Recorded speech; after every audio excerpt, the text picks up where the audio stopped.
and yeah, it's kind of hard to reset after after that. But we will nonetheless. And so yeah, our next story we're going to talk about Scorsese and DiCaprio coming into a bag from Apple. So we have a story here, and this is from Bazinga.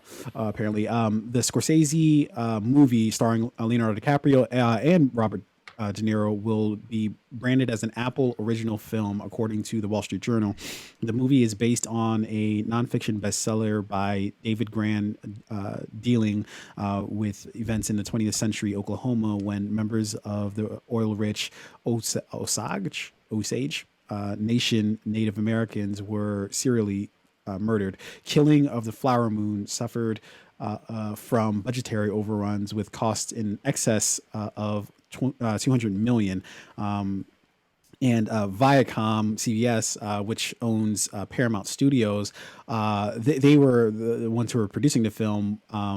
But they were basically like, no, like we can't shoot this for fucking 200 million. Are you fucking crazy, Martin Scorsese?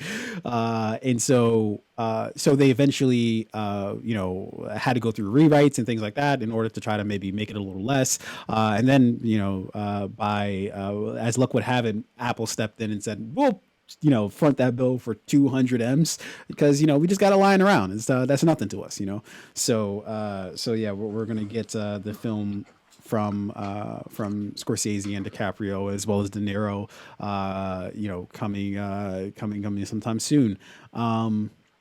Yeah, what do you think about this bit of news? Yeah, so I mean, when I read this article, there's a lot of like interesting things that were highlighted in this article.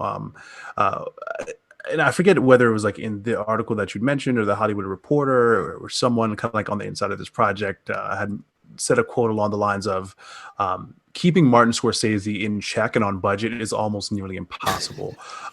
So what the executives at Paramount did is like when the initial budget was somewhere around 200 million, what they tried to do was get that pared down to like 150 million dollars, right? Because while Scorsese wants to produce a great film, and to produce a great film, you may have to spend the money.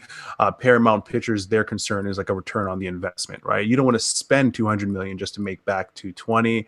That investment really doesn't make sense. Scorsese and Leonardo DiCaprio, it seems like a sure thing. It seems like, if you spend 200 million on this film, you're going to make that money back and some. The story behind this film sounds great. I think this is going to be just another really great project under Scorsese's belt.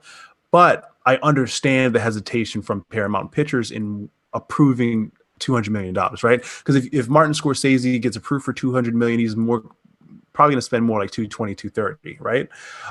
However, Apple, with those infinity pockets that Apple has, very deep, they're able to step into a project like this, and $200 million on a film for Apple is nothing. And it's well worth the investment because what it buys you is some credibility. A Martin Scorsese original film on your platform with an actor to the caliber of Leonardo DiCaprio, that now puts you in a different conversation. The Netflix conversations, right, where you're having these huge, well-known directors come to your platform to produce original films, high-quality films, like theatrical style films, again, on your platform. For Apple, it's worth the investment. I understand why Paramount Pictures didn't leap at this project. Yeah, yes, it's not a giant mystery why Paramount didn't. And if I'm not mistaken, I think they're still part of the project. It's just that Apple's essentially fronting the bill, unless I'm mistaken. I might be wrong about that, but who knows? No, I think that's right. So like, Scorsese has had a deal with like Paramount Pictures for quite some time, as like where Paramount Pictures, I believe, like they've distributed his films, but they haven't always been a part of financing his films. Yeah. So there was the movie Hugo, there was Wolf of Wall Street, as well as the movie Silence, to where Paramount Pictures, again, they didn't finance it. They just distributed it in other like companies finance the films. And unfortunately, what they found is like some of those companies actually took a loss on a few of these films. I think like Hugo financially was not like didn't have a huge return on the investment, as well as Silence. We know that Wolf of Wall Street did really well in theaters, had a pretty good return on the investment. Really interesting backstory behind how that film was financed. It was actually financed with like some really, really dirty, corrupt money. So it was like the president of Singapore. I believe his name is God, I forget his name. It's like Raj. I forget his name, but anyway, the former president of Singapore had created this company called like One MDB, and they partnered with Goldman and Sachs to create these like just really like bullshit revenue streams, right? To where they were able to get like $1 billion, $2 billion in investment. That was ultimately I think $700 million of that money just went into the president's private accounts, and his wife would spend like $100 million on a shopping weekend in China. And then his nephew used some of that money that they kind of like embezzled through this fake company in Singapore, 1MDB, to finance the Wolf of Wall Street. There's even like pictures with Leonardo DiCaprio and the nephew of the former president of Singapore at the release. So like that whole film has dirty money tied to it. And it's funny based on the premise of the film.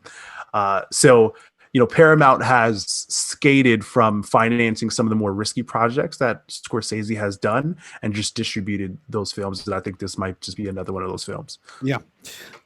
Yeah. So yeah. Hopefully this isn't this isn't financed with dirty money. Well, as far as Apple's concerned, hopefully they're on the up and up with their funds. Hopefully they're not doing anything too Well, no, we know Apple's dirty money. Yeah, I know. It's definitely built off the back of essentially slave labor. And yeah. And so yeah. We've got that to look forward. The Killing of the Flower Moon from Scorsese. That's going to have a pretty, and I want to see how this looks, because it's not like it's not like it's like a sci-fi movie or anything like that. So it's kind of wild that it's got a budget of $200 million when it's not really, or at least ideally, I guess it shouldn't be a kind of a CGI intensive, space odyssey or some shit. But who knows what the fuck we're going to get from Scorsese? Maybe he's trying to do some different shit. I don't know. Yeah. So